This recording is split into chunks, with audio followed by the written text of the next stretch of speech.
Баршаңызға қайырлы күн достар. Бүгін біз алда келе жатқан Наурыз мейрамына орай өте ерекше, өте әдемі болып шығатын осындай алқа жасап үйренетін боламыз. Ол үшін ең алдымен менің каналыма лайк басып, комментарий жазып, қоңырауша белгісін басып қоюды ұмытпаңыздар. Осындай өте әдемі алқа жасау үшін мен серебристый түсінен жасап алдым.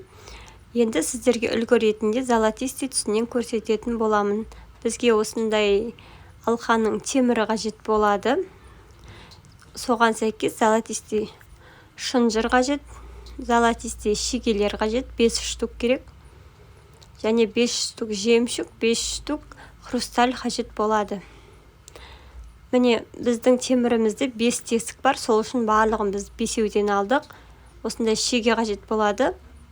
Негізі бізге осылай асты бітеу шеге қажет.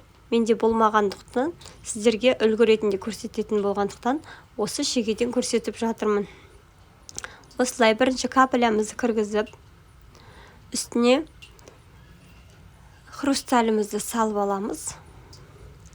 Енді теміріміздің соңғы тесігінен бастап орналастыратын боламыз.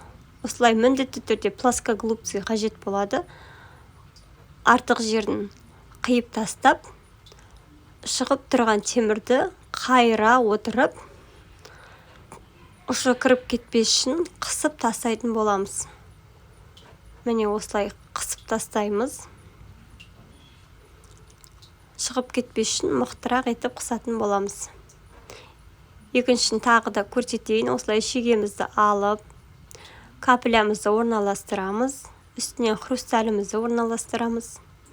Және астынан ұстап отырып, екінші көзіне салып, артық жерін кесіп тастап, артықтау етіп қалдырып, басын хрустальға кіргізе отыра қайыратын боламыз. Осылай барлығын тізіп шығатын боламыз. Міне тізіп алдық. Сол кезде бізде өте әдемі алқа дайын болып қалды.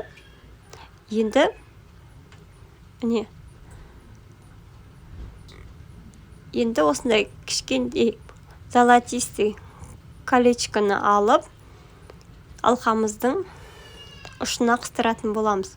Және золотистый шынжырымызды алып, сол колечкодан өткізіп, өзімізге қажет ұзындықта шынжырымызды өлшеп, плоскоголубцийдің көмегімен артық жерін кесіп тастайтын боламыз.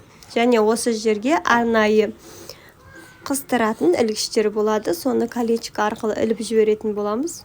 Ол да менде болмай қалды. Сол кезде бізде өте әдемі современный стильде қазақша алқа дайын болды. Назарларыңызға көп рахмет. Видео ұнаса лайк басып, комментарий жазуды ұмытпаңыздар.